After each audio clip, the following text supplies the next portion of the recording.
Thank you, Jamila, and thanks to the organizers for giving me this opportunity to talk to you. Computed tomography has many unique features. It can peep into any organ of your body, whether it is your heart or brain.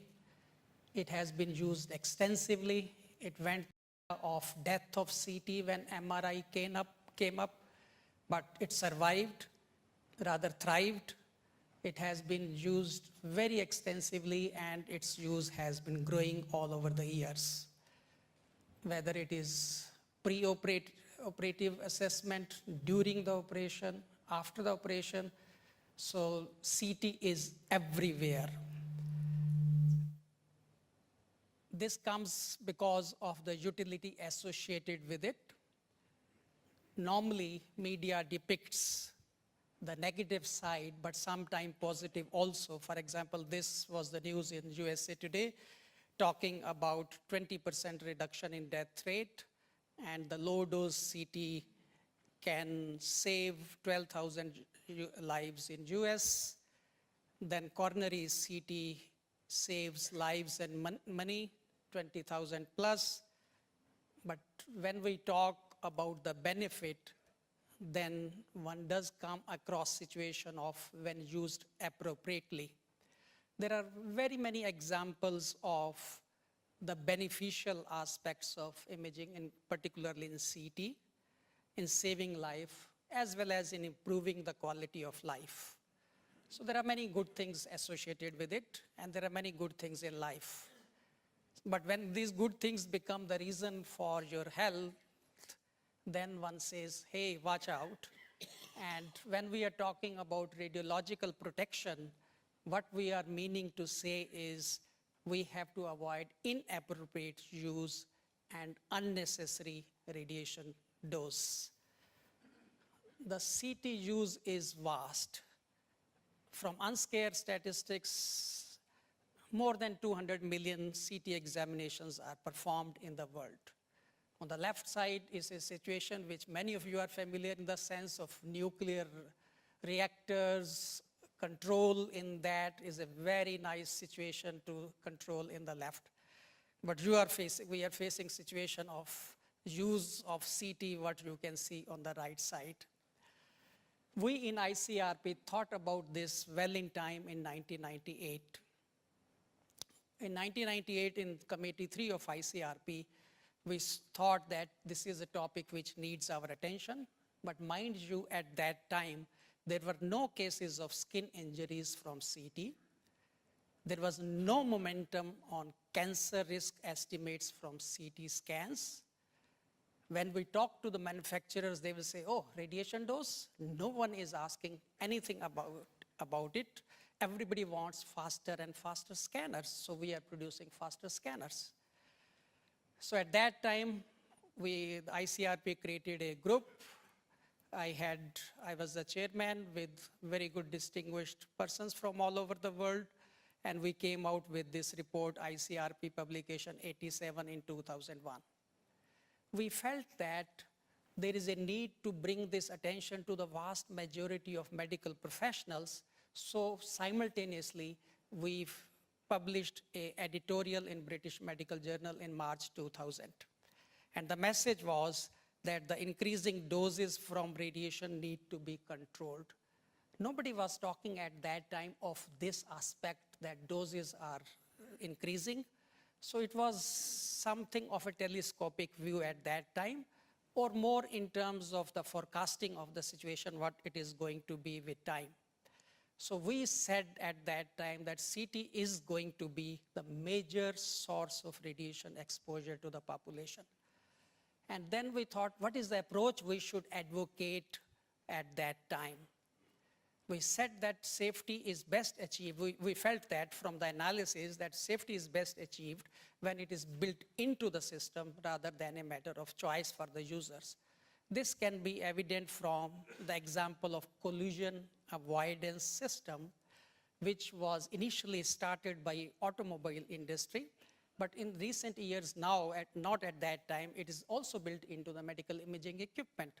If during the rotation of the gantry, by chance the gantry touches the person, it immediately stops. No amount of training, instructions can achieve the same. So both the detection and avoidance, when they are automatic, then the results are much more useful.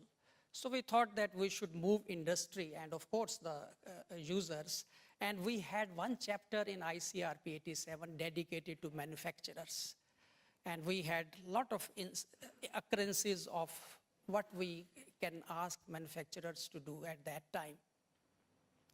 So that was the situation, and our report as well as the publication in British Medical Journal did receive some attention in media, but in scientific media. For example, this report from Diagnostic Imaging said that while ICRP believes that there is a reason for concern, there many people do not think that there is a need for alarm. That time we think that we were successful in doing some seeding only. It was within 10 months of that report, which our editorial, there was a whole issue of AJR, American Journal of Röntgenology, with a number of papers from Brenner's, Lee Rogers, and an editorial by the editor saying that exposure factor used in CT for children are same as for adult, and this was picked up by the media like USA Today, and that created a sea change in the situation. So from seeding, it went to the really harnessing. From that time onward, the era on attention to radiation in CT started, and now manufacturers are vying with each other on radiation dose. So we did a bit of forecasting. We did also warning, and what actions can be taken by industry and users. But of course, subsequent users and publications brought things forward. Then we found that after a few years, the spiral CT was introduced, and the multi-detector CTs were coming, and we felt that the ICRP 87 is becoming obsolete. And we felt there is a lot of potential, rather replacement of single slice scanners at that time by the multi-detector scanners. So we thought of working on that, and we created in ICRP another task group in 2005 with quite a few members from various parts of the world. And we came out with ICRP publication 102 in 2007. The single most important factor which we brought at that time was that be aware about the image quality that you are using. People should not aim at the best image quality, but one should talk about the image quality needed for diagnostic confidence. We were looking for some deterministic injuries to really draw attention because we felt that there is a need to draw attention. And we could, during the preparation, during the finalization of the report, this was a public report came from the Japan, we did depict that in our. Since CT was invented in 1972, when the child keeps on growing and growing, when the child has crossed the adults, 35 years, you think that's fine, you can leave it alone. So we thought that can be, because the CT machines have been one of the most well-behaved machine all these 35 years till 2007. The problem in California hospitals is out in the open tonight. Overexposure to radiation from CT scans is far more common than you might think, and far more preventable too. It's an issue that is now getting the attention of state lawmakers. ABC 7's Nanette Miranda is live at the Capitol with today's fallout. Nanette? Well, the radiation protection bill has been on a roll this year, winning bipartisan and sometimes unanimous votes. It passed the Assembly Business and Professions Committee today 11-0, in part because of emotional testimony from a California mom. Our peace of mind about the health of our firstborn child was taken from us that day. Carrie Roth from Humboldt County told lawmakers why hospitals and their CT scans need to be better regulated. This was her baby son Jacoby in January of 2008. You might think that this was an isolated incident, but just last year, 260 radiation overexposure cases came to light at LA's Cedars-Sinai Medical Center. After 3 scans and an unexplainable hair loss, Michael Heuser was the first Cedars patient to call attention to calibration problems with scanners that use radiation. By some estimates, I was exposed to more than 50,000 chest x-rays to my head. So right or wrong, accidents do drive safety. So we need to have mechanism within ICRP. We are deliberating to deal with such situations because publications cannot be brought out that frequently, but there need to be some way to deal with situations like that. And just imagine that city, which had been a very well behaved, suddenly we found that this started giving accidents. So it has led to a lot of hype and fear among the public. And I think Dr. Boyce, who is going to talk next to me, is going to talk more on that. So we in ICRP did add some drop into the big ocean through our work. And as Mahatma Gandhi says that whatever you do will be insignificant, but it is important that you do it. Now in 2011, we thought that CT is getting into another stream of cone beam CT. So another task group has been created, and we are now working on cone beam CT. Cone beam is because the way beam is shaped is cone in contrast to the fan beam in the conventional scanner. This also explains the geometry. But the main thing is the cone beam CT started with dental CT, which are office-based. You can place them in a small room. There are ENT, the ear, nose, throat, CBT scanners, and now going over to the C-arm scanners with you can do the interventional procedures. So in a way, they are hybrid machines now coming up in the radiotherapy machines. It's used for the treatment verification. With the dose calculation shows that patient can get 1.4 gray in the whole process of the radiotherapy for treatment verification by cone beam CT. The image quality and radiation dose shows that how the distribution of the dose is there. And the dose figures, if you see, they are not so small as it was in the dental cone beam CT. So the warning we are giving now in the next document, which is under preparation, which we are discussing in this meeting in the committee 3, is that users sometime or many times have a feeling that cone beam CT is a low dose because it started with dental as a low dose, but it has extended its application. So one should be aware of that, and one should not count it as a low dose technique. Of course, tissue reactions have not been reported so far, but the way the technique is going forward, there is a potential, and one needs to be concerned about that.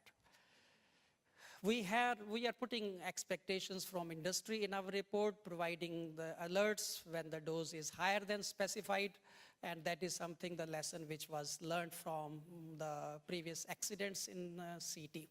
The recommendations which we are putting forward in the report are that regular and continuous monitoring of dose output throughout the examination should be there, and that is in light of the accidents which happened. You saw in the slides few minutes before. Then comparing with the reference levels or the desired level, providing feedback to the system automatically and adjusting it. In the past, the emphasis was on dose management, and now we have to also think of the risk management. And in the slide which I'll show next, you will see more about it. And that what one talks about a situation when CBCT is going to replace the angiography. For example, this is a paper published only 2 years ago from Japan, where the routine use of C-arm CT has been shown to increase the stochastic risk, but it decreases the deterministic risk. Realizing that these patients are in 40s, 50s, 60s, where the stochastic risk is of lesser relevance and the risk for deterministic is much higher, so it's a question of managing which risk. So if you replace some component by the cone beam CT, you may be increasing slightly the risk for stochastic, but you are decreasing the risk for deterministic. So these are some issues which are relatively new, where we do not need to only restrict talking to dose management, but we need to be talking about the risk management. There are actions needed on dosimetry because various manufacturers provide dose in different units, so there is need for standardization. So this is a work which needs to be carried forward in the coming years. There are quite a new features which allow you to scan for 128 or 240 degree to avoid the radiosensitive organs. And one can use collimation effectively to not to exceed the detector size, provided guidance through the needle, through the interventions, minimization of wastage of dose by mechanical components. So these are some of the points which we are pointing out in the new report. Since the equipment, CT equipment is used both for fluoroscopy as well as the cone beam CT, it presents new challenges. And those challenges are how should the dose be brought out from the machine, what component units should be used, how they should be mixed, and what sense should be made out. We are also going to talk about the training, the concept of training used in the previous publication, ICRP 113, is being cited here, which stated that the level of training in radiological protection should be commensurate with the level of expected radiation exposure. And all personnel intending to use CBCT should be trained in the same manner as respective techniques. I must, when I'm talking here in this part of the world, in this region, I should bring the attention to one of the paper, the work done, good work in, like this is from Dubai Hospital with Jamila. So it's very rare to find reports showing about the continuous monitoring and documenting change. Most publications talk about that we did such and such things and we brought the dose reduction by such and such. There are hardly reports of a continuous. So this is more than 2 or 3 years monitoring of the doses in CT and the report thereof. We have also worked through IAEA in large number of countries, and for example, these are the 40 countries, in mostly developing countries in large part of the world. So there are reports on that, and we have been, and the countries in these reports from this region are these ones listed here. So we had good data. We have been able to convert those countries from developing world, which were initially in red, means no information, to the green, and we have been able to talk of the change of situation. So with that, I'll thank to all the task group members who have worked with us, the ICRP colleagues who have reviewed the reports and made it better. I must say that public consultation is a very useful exercise which is used by the ICRP, the project participants, which I mentioned in some of the paper, and thanks to you all for listening.